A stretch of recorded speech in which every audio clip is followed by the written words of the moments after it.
नमस्कार दोस्तों, आज के इस वीडियो में हम बात करेंगे बीए प्रोग्राम 5th सेमेस्टर में public administration and concept and theories की, जिसमें हम इसके प्रीवियस ईयर क्वेश्चंस और जो इम्पोर्टेंट क्वेश्चन बनते हैं उसके बारे में चर्चा करेंगे।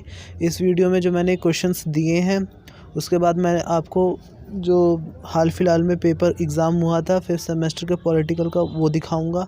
तो इसमें से जो 4 क्वेश्चंस करने होते हैं हमें एग्ज़ाम में, वो पूरे के पूरे यहीं से निकल जाते हैं, तो इससे हमें इजी होगा। आप अगर ये 13 क्वेश्चंस ही पढ़ लेंगे और शॉर्ट नोट्स जो मैंने दिए उसी से आपका काम हो जाएगा। तो जैसे इसमें पहला क्वेश्चन दे रखा है, लोक प्रशासन को परिभाषित कीजिए और इसके अध्ययन के विभिन्न उपागमों का वर्णन कीजिए। मतलब इसके लोक प्रशासन का अर्थ और परिभाषा बता देनी है और इसके जो अध्ययन के जो विभिन्न उपागम है, परंपरागत जो दृष्टिकोण है, इसके परंपरागत और आधुनिक दृष्टिकोण, उसके बारे में आपको चर्चा कर देनी है इसमें। और शॉर्ट नोट में आ सकता है कि लोक प्रशासन का महत्व बताइए और फिर लोक प्रशासन की क्या प्रासंगिकता है आज के समय में, उसके ऊपर शॉर्ट नोट आपको आ सकता है। ये हो गया फर्स्ट क्वेश्चन। और दूसरा क्वेश्चन है लोक प्रशासन और निजी प्रशासन में अंतर से। तो इसके ऊपर आपको या तो शॉर्ट नोट आएगा या फिर आपको इस पर एक क्वेश्चन ही बनकर आ जाएगा। इसमें आपको समानता भी पूछी जा सकती है शॉर्ट नोट में, और अगर क्वेश्चन आएगा तो इसमें आपको अंतर ही पूछा जाएगा। और तीसरा क्वेश्चन है इसमें एक विषय के रूप में लोक प्रशासन के विकास की विवेचना कीजिए। तो ये क्वेश्चन आ रखा है, कई बार आ चुका है ये क्वेश्चन, तो ये भी मोस्ट इम्पॉर्टेंट क्वेश्चन है। ये जो 3 क्वेश्चन मैंने आपको बताए ये तीनों के तीनों मोस्ट इम्पॉर्टेंट है। इसमें जो पहला क्वेश्चन है, इसमें जो ये थर्ड क्वेश्चन है, एक विकास के रूप में लोक प्रशासन की चर्चा कीजिए, तो इसमें आपको ऐसे भी पूछा जा सकता है कि लोक प्रशासन को परिभाषित कीजिए और इसके विकास की जो चरण है उसके बारे में विवेचना कीजिए, वर्णन कीजिए, जो भी चर्चा कीजिए आ सकता है। अब इसमें जो फोर्थ क्वेश्चन है, लोक नीति क्या है, इसकी सीमाओं की चर्चा कीजिए। तो लोक नीति मूल्यांकन, ये जो आपका लास्ट चैप्टर है सार्वजनिक नीति और लोक नीति, इसमें आपको लोक नीति मिल जाएगा। इसमें इसकी सीमाओं की भी चर्चा की गई है। आप इसमें लोक नीति की जो प्रक्रिया होता है उसको भी अच्छे से प्रिपेयर करके जाना, उसके बारे में भी क्वेश्चन आ सकता है। और लोक नीति के निर्माण में विभिन्न एजेंसियां जो होती है वो किस प्रकार से अपना योगदान देती है या उनकी भूमिका क्या होती है, उसके ऊपर भी क्वेश्चन आ सकता है। ये इसमें फिफ्थ क्वेश्चन है, लोक प्रशासन के क्रियान्वयन पर एक निबंध लिखिए। तो लोक नीति के जो क्रियान्वयन है उसके बारे में भी आपसे क्वेश्चन पूछा जा सकता है, और इसकी जो चुनौतियां हैं लोक नीति के क्रियान्वयन में, कि लोक नीति जब कार्य करती है तो किस प्रकार से इसके सामने चुनौतियां आती हैं, उसके ऊपर भी आपसे क्वेश्चन पूछा जा सकता है। और जो ये सिक्स्थ क्वेश्चन है, ये जो ऊपर के 2 क्वेश्चन थे, फोर्थ और फिफ्थ, इन्हीं दोनों का मतलब इन्हीं दोनों को मिला करके ये क्वेश्चन बनता है, जिसमें लोक नीति क्या है और इसके विभिन्न सिद्धांत क्या है और प्रमुख विशेषताएं, उसके बारे में चर्चा करनी है इसमें। तो ये क्वेश्चन भी आ चुका है कई बार, तो आप इसे भी प्रिपेयर करके जाना। सातवां है विकास प्रशासन। हर चैप्टर से आप मान लीजिए कि एक क्वेश्चन कोई ना कोई आ ही जाता है, तो आप हर चैप्टर से एक क्वेश्चन करके ही जाना। इसमें प्रश्न 7 है, विकास प्रशासन क्या है, इसके मुख्य तत्वों की चर्चा कीजिए।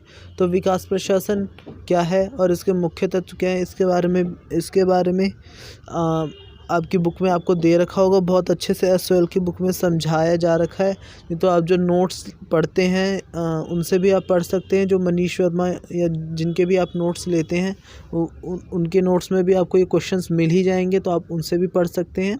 तो ये था हमारा 7वां क्वेश्चन जो इम्पोर्टेंट है। विकास प्रशासन में समयाभिमुखी और स्थानीय आयाम। तो ये क्वेश्चन कई बार आ चुका है, मैंने इसे 2018, 17 और 16 इन तीनों ईयर्स के क्वेश्चन पेपर में देखा था, तो आप इनसे भी इसकी देख सकते हैं कि इसकी इम्पोर्टेंस क्या है। और पारिस्थितिकी उपागम, इसके ऊपर आपको शॉर्ट नोट लिखने के लिए आ सकता है, नहीं तो क्वेश्चन भी आ सकता है कि लोक प्रशासन का पारिस्थितिकी उपागम क्या है। क्वेश्चन 10 है, ये जो नीचे के ये जो क्वेश्चन दे रखे हैं आपको 10 से लेकर के 13 तक, ये वही 4 चैप्टर्स क्वेश्चन है जिसमें आपको हर्बर्ट साइमन का निर्णय निर्माण सिद्धांत, और उसके बाद हार्थन प्रयोग जो मानव संबंध सिद्धांत है, और लोक प्रशासन का शास्त्रीय जो सिद्धांत है, और वैज्ञानिक प्रबंधन सिद्धांत है। इन्हीं चैप्टर से क्वेश्चंस एक एक आ रखे हैं, तो आप इन चैप्टर्स को में से एक एक क्वेश्चन कर लेना है, या दो चैप्टर कोई पढ़ लेना है इन चारों में से, उसमें से आपके 2 क्वेश्चन निकल जाएंगे। तो आपको इसमें से ज़्यादा कुछ करने की दिक्कत नहीं है। वैसे मतलब लोक प्रशासन का पहली जो यूनिट है उससे आपको लोक प्रशासन और निजी प्रशासन में अंतर कर लेना है, और फिर उसके बाद लोक प्रशासन के बारे में अच्छी जानकारी होनी चाहिए आपको। फिर जो लास्ट के जो यूनिट है लोक नीति और सार्वजनिक नीति, उससे आप 2 क्वेश्चन कर लेना, लोक नीति क्या है और इसका मूल्यांकन, इसके विभिन्न सिद्धांत जो भी हैं और इसकी सीमाएं क्या हैं वो कर लेना आप।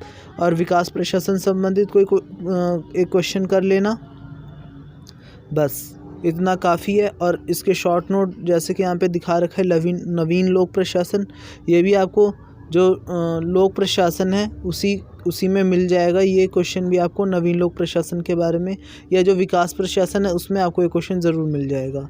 विकास प्रशासन के ऊपर भी शॉर्ट नोट आ सकता है। निर्णय निर्माण सिद्धांत, टेलर का वैज्ञानिक प्रबंधन सिद्धांत, लोक प्रशासन का तुलनात्मक उपागम जो है उसके बारे में भी क्वेश्चन आ सकता है, या लोक प्रशासन के जो परंपरागत दृष्टिकोण है उसके ऊपर मुख्य विशेषता उसके ऊपर भी आपसे पूछा जा सकता है, या हार्थन प्रयोग पे। और ये क्वेश्चन पेपर है जो हुआ था 14 तारीख को जो एग्ज़ाम हुआ था पब्लिक एडमिनिस्ट्रेशन का, उसका ये क्वेश्चन पेपर है। तो इसमें आप देख सकते हैं ये फर्स्ट क्वेश्चन जो मैंने आपको बताया था, लोक प्रशासन क्या है, इस एक विषय के रूप में इसके विकास की विवेचना कीजिए, ये क्वेश्चन आ गया। लोक प्रशासन के अध्ययन के उपागम क्या है, इसकी विवेचना कीजिए। तो ये 2 क्वेश्चन आपके निपट चुके हैं। 4 क्वेश्चन करने होते, 2 क्वेश्चन आपने कर लिए। और जो मैंने कहा था कि शास्त्रीय जो प्रशासनिक विचारक हैं, शास्त्रीय सिद्धांत और आधुनिक सिद्धांत जो भी हैं लोक प्रशासन के, उनसे आपसे चर्चा पूछी जा सकती है। तो ये जैसे कि शास्त्रीय प्रशासनिक विचारकों द्वारा दिए गए प्रशासन के सिद्धांतों का परीक्षण कीजिए, तो इसके ऊपर क्वेश्चन आ रखा है।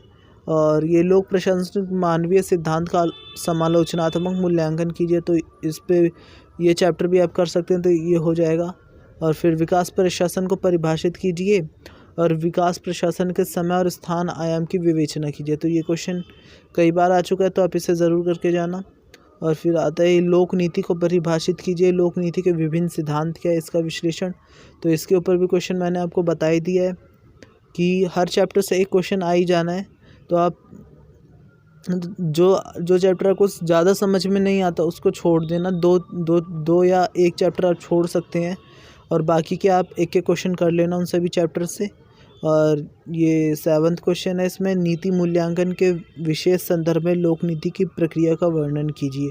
तो नीति मूल्यांकन जो लोक नीति की प्रक्रिया है उसमें जो नीति मूल्यांकन है उसका क्या रोल होता है, या वो किस प्रकार से लोक नीति को प्रभावित करती है, लोक नीति प्रक्रिया को प्रभावित करती है, उसका वर्णन इसमें करना है।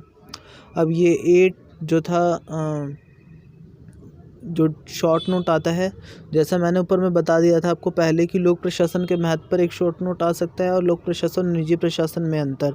पोर्टस्कोप पे भी पोर्टस्कोप जो है लूथर गुलिक का जो सिद्धांत था पोर्टस्कोप का, उसके ऊपर ये क्वेश्चन आ रखा है। शॉर्ट नोट में ही आएगा, ऐसे क्वेश्चन जो पोर्टस्कोप इत्यादि के रहते हैं वो शॉर्ट नोट में आएंगे। और विकास प्रशासन की जो राजनीति है उसके ऊपर ये क्वेश्चन आ रखा है।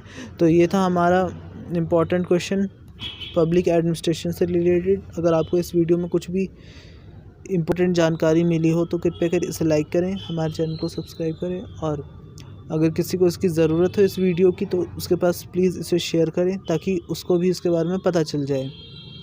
धन्यवाद।